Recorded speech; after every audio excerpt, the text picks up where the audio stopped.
very much about dying himself. He was very much in the fight to live. And he spoke with me. We spoke about death and dying and what he wanted for the end of his life. But he didn't talk with very many other people about that. Actually had a very good friend, Howard, who was one of the few people that was willing to talk with David about death and listen to David's concerns.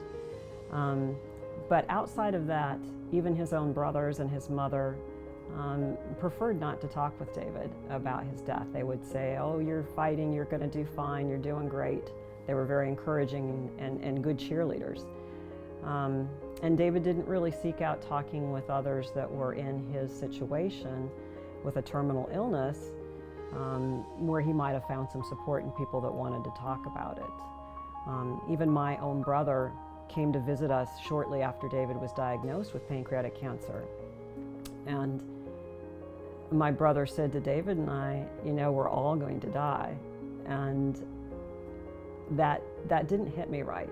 And I told him, we had grown up in the Midwest where there are tornadoes, and I told him, it's the difference between being in a tornado watch where the potential is there and a tornado may manifest, and opening up your front door and seeing it coming right for you.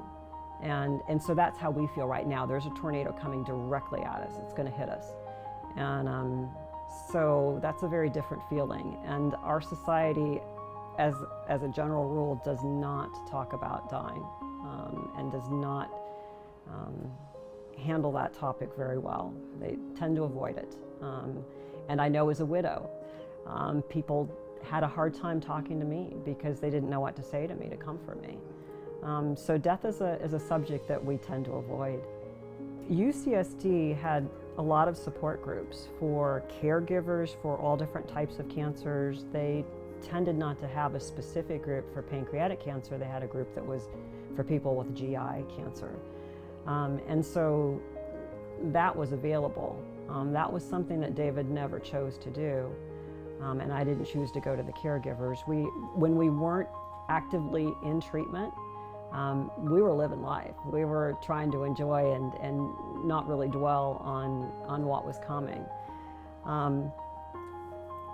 So we didn't seek that out. David actually was diagnosed, had chemotherapy, had radiation therapy, had surgery, had more chemotherapy. So about 9 months down the road, his doctors declared that he was cancer-free. There was no evidence of disease at this time, and that he should just go out and live his life. Well, he'd spent the last 9 months with his fists up fighting. And so that was really hard for him to do. He didn't know how to do that. So at that point, they recommended that maybe we seek some mental health help. So they referred us to a psychiatrist and a psychologist who taught us and helped us with some guided imagery and some meditation things and things to just sort of ease back into not being in a fight anymore. And so that was helpful, but that came late in the game. I really think that should have, David's mental health and my mental health, because we found out that I was in worse mental health than David was.